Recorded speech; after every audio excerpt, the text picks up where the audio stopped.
Antes que você continue assistindo esse corte, eu tenho um recado bem rapidinho pra te dar. Se você gosta de magia do caos, discordianismo e do próprio Robert Anton Wilson, que é o autor que a gente está tratando nesse corte, você precisa saber que nós, da editora Finord, estamos com uma campanha no Catarse para publicar a trilogia Illuminatus pela primeira vez. A trilogia Illuminatus é o principal trabalho da obra do Robert Anton Wilson. É o livro que popularizou o trabalho dele e popularizou também o discordianismo, a conspiração Illuminati e acabou influenciando o surgimento da própria magia do caos. Esse livro tem uma relevância importantíssima na nossa cultura pop e influenciou o trabalho de autores como Grant Morrison, Alan Moore e Philip K. Dick, criando todo um gênero novo de ficção de conspiração. Então, se você se interessou pelo tema desse corte, corre lá em catarse.me/Illuminatus com 2 L's e dá uma olhada no nosso projeto. Você tem apenas até o dia 13 de setembro para fazer o seu apoio. Então corre lá que eu tô contando com você. Aí a gente chega no terceiro circuito, que seria o circuito da linguagem, né? Se eu não me engano, não é isso? O circuito semântico do Sim, posicionamento temporal, algo assim. Vou tentar puxar aqui exatamente qual que é o nome. Circuito semântico da vinculação do tempo, isso aí. Que seria a parte em que a gente começa a tratar da fala. E aí, por isso que tem esse paralelo todo, né? A gente reforça isso entre o desenvolvimento humano individual e o desenvolvimento da humanidade e da vida no geral como um todo. Porque aqui a gente começa a tratar do ser humano. Se eu não me engano, aqui para de ser, tipo assim, tem envolvimento de outros animais. A gente tá falando do desenvolvimento da linguística, né? E como que esse tratar das coisas enquanto símbolo, a capacidade de usar símbolos, né? Permite ao ser humano toda uma nova escala de percepção da realidade ao redor dele. Porque a partir do momento que você começa a ter palavras, começa a ter coisas, formas de se referir às coisas que estão externas a você através dos símbolos, você começa a conseguir realocar as coisas no tempo na sua própria mente. Então, tipo assim, numa questão de sobrevivência, né? Ah, eu irei amanhã pegar aqui um pote e guardar água para eu beber ao longo da semana. Senão, eu não preciso ir ao rio toda vez. Eu posso guardar um pouco. Você precisa da linguagem para você ter esse tipo de formulação lógica e comunicação entre outros. Então você começa a ter acesso a outras percepções, né? Que são de terceiros e tal. Você deixa de ter uma experiência individualizada da existência e passa a conseguir comunicar a sua subjetividade e receber a subjetividade do outro. Então isso abre todo um novo leque. Pá, é aí que, tipo, o ser humano, né, se torna um meta-humano, tipo, um meta-criatura, tipo, quase Deus, né? Tá. Nesse sentido, seria diferenciar, separar o animal do ser humano. humano. Essa seria Sim. esse circuito que faria essa transição Isso é animalesca. mais uma opinião minha, mas assim, tipo assim, Eu concordo. aham, Pelo menos essa questão de semântica, de usar linguagem e símbolos, é uma coisa tipicamente humana. sim. E essa questão de desenvolvimento na individualidade, o bebê ali, a partir, né, de certa idade, ele vai começando a aprender a falar e tal, vai aprendendo a usar a linguagem e tal, então estaria ali dentro dessa questão ainda do amadurecimento, É né? verdade. Eu acho que faz sentido essa ideia também de que é aí que ele começa talvez a pensar como um indivíduo, ou Sim, Se teria a ver com o expressar. quarto, eu não sei exatamente. E porque a linguagem ela vai apresentar camadas, né? O mundo deixa de ser literal, né? No sentido de ele estar resumido meramente a algo factual e ele passa a ser, né, multinarrativo, né? Então é multidimensional. E aí você começa a considerar outras possibilidades e conjecturar algo, né? Então isso é muito doido, né? De pensar que você consegue trafegar por realidades não visíveis, né? sim, O próprio fato da gente conseguir fazer referência ao passado e ao futuro Uhum. já é muito interessante. Que isso é uma coisa que, se eu não me engano, na comunicação animal não tem essa questão de passado e futuro. Não, é uma das coisas que diferencia a comunicação humana da comunicação animal é essa capacidade de fazer referência a outros tempos.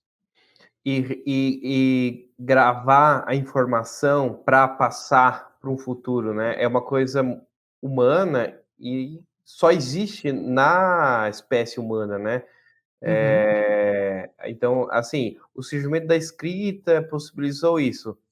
Nada impede, porque assim, a escrita e a linguagem está muito intimamente ligada, né? Mas assim, tu falar por só falar, não tem um registro, né? Mas a partir do Apesar que momento assim, que ó, aconteceu o registro, foi um limiar, assim. Por isso que a escrita é muito Sim. historicamente falada, né? Eu acho que a escrita já é outro passo, porque assim, enquanto a linguagem é uma coisa que as pesquisas indicam que ela tem uma relação com o próprio cérebro humano, a escrita não. Até porque a Exato. escrita, se você for pensar, ela é uma coisa rara. A escrita surgiu poucas vezes na história humana e a maior parte das línguas humanas não tem escrita. A escrita Sim, surgiu pouquíssimas vezes e foram disseminadas, tipo, não foi inventada várias vezes, enquanto que a linguagem ela existe em todo o agrupamento humano. Eu acho que sim, ela é porque um desenvolvimento posterior e que reforça isso. sim, porque assim, né, a escrita é tu conseguir simbolizar o que tu tá falando, né, o que tu tá se expressando, né, e aí tem que ter uma convenção de um grupo que, tipo assim, esse símbolo vai representar isso. E aí todos eles precisam entender que isso representa aquilo que foi dito. Um som, né, uma Mas, palavra, uma representação simbólica. E aí por isso que é mais mas difícil.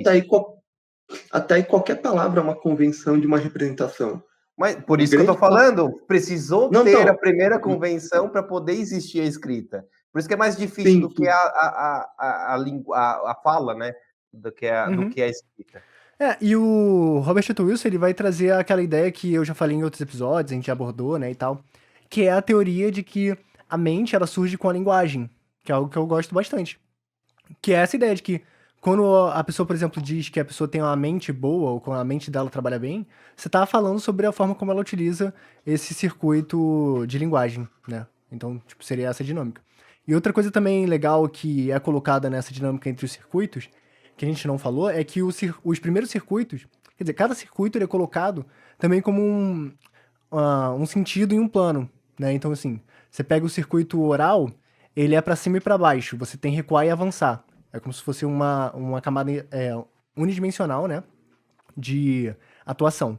Aí, quando você vai ter o circuito territorial, você já vai ter avançar, recuar, deixa eu ver aqui exatamente, e mais outras duas metades, que é a ordem... lados, Hã? os lados, Seria tipo, tipo os lados, para frente, exatamente. para frente, para trás, para um lado, para o outro, Pro lado, pro para outro, formar um exatamente. plano. E aí, quando você entra na camada de linguagem, você começa a ter também como se fosse uma tridimensionalidade. Então, tipo assim, você não só consegue linkar as coisas de uma forma bidimensional, polar, né? Então, tipo assim, avançar, recuar, confiar, desconfiar, né? Ceder ou resistir, né? Que são as questões lá da territorialidade. Você começa a ter também a capacidade de linkar qualquer coisa com qualquer outra coisa. Você supera totalmente essa limitação, entendeu? Tipo, você pode fazer qualquer conexão. Tipo, você pode pegar um objeto, associar com qualquer palavra, pegar essa outra palavra, associar com qualquer outra, criar arte, criar histórias ficcionais, etc. Tipo, seus Os oito limites de conexões. círculos, os 8 círculos com cientologia. Conexões, conexões. Mas aí, Só um parênteses aqui que eu achei. Tem uma imagem lá do Blue Flug, que é o do Manual de Campo do Psiconauta, que ele tem os 8 circuitos da consciência e ele relaciona com os chakras e com a árvore da vida. aí, ó. Aí, Uhum. ó. Interessante. Mas, ô, Rodrigo, tem alguma coisa que você queira acrescentar sobre essa questão do circuito semântico? Cara, né? Então vamos voltar naquela questão que a gente falou dos xamãs, né? A associação então desse circuito vão ser professores, né? Que são pessoas que elas eles não só têm uma boa habilidade de se comunicar bem, mas eles conseguem ensinar outras pessoas a se comunicar, né? Então o ponto do xamã é justamente isso, assim, é o domínio da função do circuito. Né? Então, todos nós tivemos professores que, com toda certeza, eles aprimoraram a nossa capacidade de comunicação, né? E de lidar com a semântica, e alguns de nós podemos vir a nos tornar também xamãs dentro desse sistema. Eu não lembro qual que era a associação do segundo circuito de xamãs. O xamã anal. É o mais interessante, talvez. Ah, Cadê? Mas eu acho que tinha a ver com, né, pessoas que trabalham com saúde mental, tipo psicólogos, alguma coisa do gênero, não sei. Políticos, talvez, agora me veio essa correlação. O político, ele de É certa forma. é um xamã territorial? Territorial, é. Não, Eu apesar fico que eu pensando. acho que Hã, hã. tem uma cara meio de, você sabe, tipo líder tribal, essa coisa territorial. Parece que é o cara que cuida do território. Tipo assim, você pensar numa tribo de índio, tipo, você tem o líder que cuida do território mais militar e o pajé, que é um líder mais espiritual. Eu acho que ele seria, tipo, esse líder mais militar de que cuida do território. Talvez seja uma coisa assim. Deixa eu ver É, se eu acho mas aqui quando a Vocês gente no. estão começa a fazendo a pensar relação nessa. Hã. com o xamanismo urbano lá do Eduardo Pinheiro, né? É o Ou não? cyberxamanismo, é. Não, É. não, não é Isso. xamanismo, é cyber-xamanismo. Não confunda, cara. Não confunda. O clássico. São É porque o finores. dele é tipo. é, Deixa eu Eu ver vou se abrir aqui. tem, se eu acho aqui.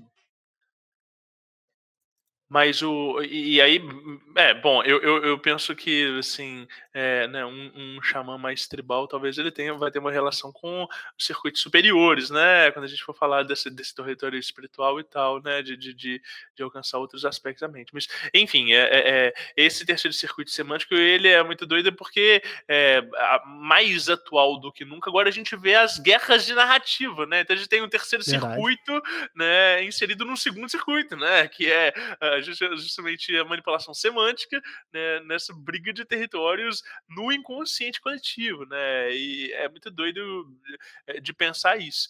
E aí agora a gente vai avançar para esse quarto Ó, circuito e aí. eu achei aqui no cyber-xamanismo, tá aqui, ó. Xamã. O primeiro é mãe, o segundo é pai. Eu acho que pai no sentido de ser protetor, Faz todo protege sentido. o. Faz Daí o sentido, faz terceiro, sentido. daí o terceiro professor. Isso. Cara, inclusive isso é colocado, lembrando agora, né? Eu acho que isso é colocado sim numa sessão de Prometeu. De que, tipo, a mãe é a figura do primeiro circuito e o pai é a do segundo, tá ligado? Total. Sim. Aí eu E- faço uma relação com o tarô, porque aparece pela primeira vez a sacerdotisa, né? Depois vem o imperador, apesar do imperador ser o inverso da imperatriz, né? E a imperatriz. Não, a imperatriz é a terceira, não é? A imperatriz, vem a imperatriz, depois o imperador, que é o quarto. E aí o professor seria o dogma, o papa, né? Que é o 5, né? Que é Papo. o professor. Seria o professor, no caso. 2, É. 3, 2, 3, 5. 23, 5. Fui no ordem. A trilogia Illuminatus se tornou um clássico cult, sendo pioneira em explorar temas como conspiração, manipulação governamental e sociedades secretas, em uma odisseia caótica repleta de filosofia, ocultismo, sátira e contracultura. Então, se você quer ter esse pequeno pedaço da nossa cultura moderna, apoie em catarse.me/Illuminatus e garanta as recompensas exclusivas e com desconto.